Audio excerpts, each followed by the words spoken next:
আজকে আমি ঘি বানাবো। দুবাটি সর বহুদিন ধরে ফ্রিজে ভরা আছে, আজ করব কাল করব করে শুধুই কুড়েমি। তাই আজকে মিক্সিতে নিয়ে নিয়েছি দুবাটি সর। আগে তো শুনেছি ঠাকুমা দিদিমারা পাথরের থালাতে হাতের তালু দিয়ে ঘষে ঘষে মালাইটা তুলতেন, কিন্তু এখন তো আমাদের অনেক সহজ করে দিয়েছে মিক্সি মেশিন এসে। তাই মিক্সি মেশিনে একবার সরটাকে আমি পুরোটা নিয়ে একবার ঘুরিয়ে নেব। ফ্যাটানো হয়ে গেছে, এটাকে আমি এবার এই জায়গার পাত্রে সরটাকে পুরো বের করে নেব।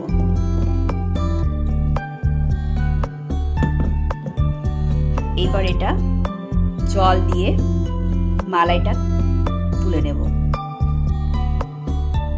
জল কিন্তু অবশ্যই ঠান্ডা, ফ্রিজের জল দিতে হবে। গরম জল দিলে এই মালাইটা আরো গলে যাবে, ওই জন্য একদম ফ্রিজের ঠান্ডা জল দিয়ে এই সরটাকে ভালো করে মালাইটা তুলতে হবে। ঠান্ডা জল পুরো নিয়ে নিয়েছি। এবার এটা পুরো হাত দিয়ে সরটাকে একদম চটকে এই জলটা ফেলে দিতে হবে। তবে জলটা তো ফেলা যাবে না, এটা ঘোল হবে।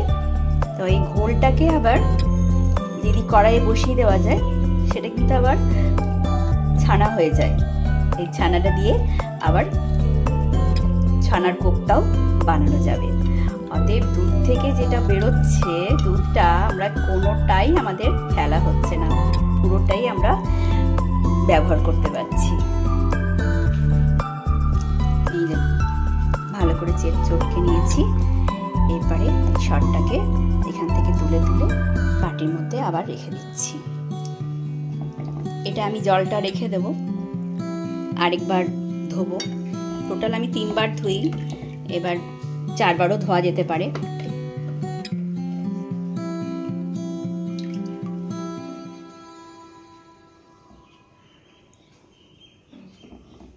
জলটা রেখে দেব।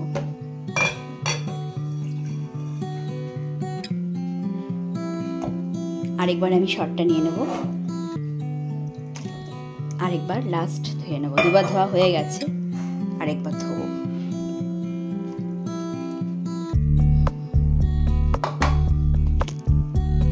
লাস্ট আরেকবার জল নিয়ে নিয়েছি, একদম ফ্রিজের ঠান্ডা জল। এটাকে আমি এভাবে আরেকবার চটকে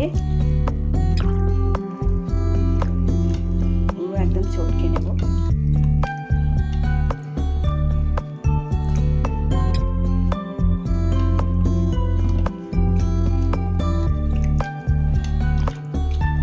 যত এটা ভালো করে ধোবে তত আপনার চড়াটা কম হবে।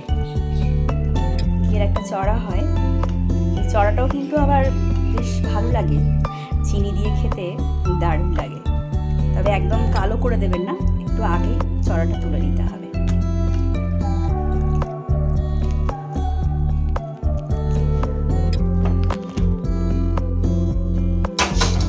সরটা 2 বাটিতে পুরো ধোয়া হয়ে গেছে, 3 বার ধুলাম।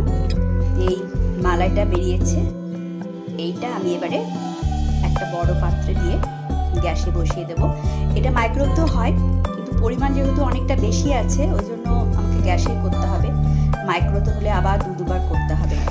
আর এইটা হচ্ছে আপনার ঘোলটা। ঘোলটা অল্পই রেখেছি, পুরো তলাতে যে পুরো ঘোলটা আছে সেটাই রেখেছি।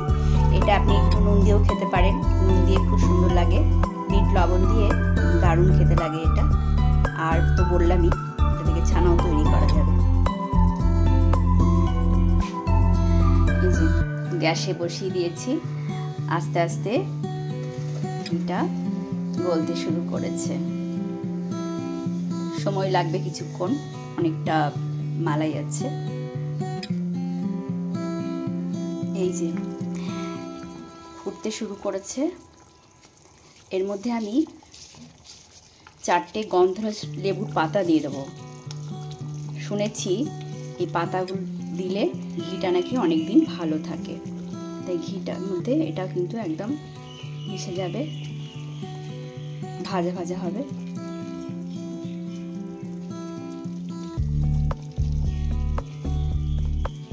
এইভাবে আস্তে আস্তে হতে থাকবে। অনেকটাই হয়ে এসেছে, পাতাগুলো কেমন ভাজা হয়ে গেছে ঘিয়ের মধ্যে। আর এই চড়াটা তলে হতে চলেছে।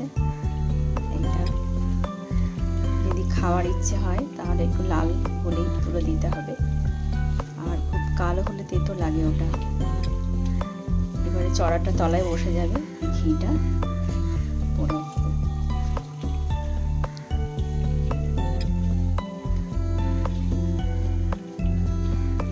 দারুণ গন্ধ বেরিয়েছে বন্ধুরা। সেটা তো আমি আর গন্ধটা দিতে পারছি না, নিজে নিজেই অনুভব করছি।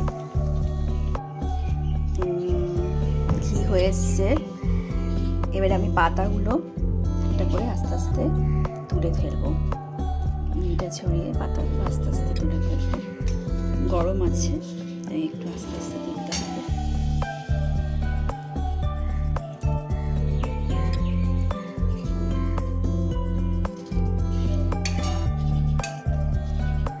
ঘিটা পুরো রেডি হয়ে গেছে, একদম পুরো চড়াটা তলায় পড়ে গেছে আর ওপরটা পুরো ঘি হয়ে গেছে।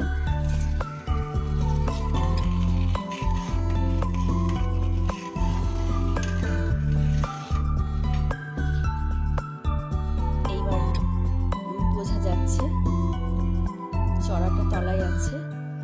এবার আস্তে করে একটু ঠান্ডা হলে আমরা একটা কাপড়ে বা একটা ছাঁকনি দিয়ে আমরা এটাকে পুরো ঘিটাকে ছেঁকে ফেলবো।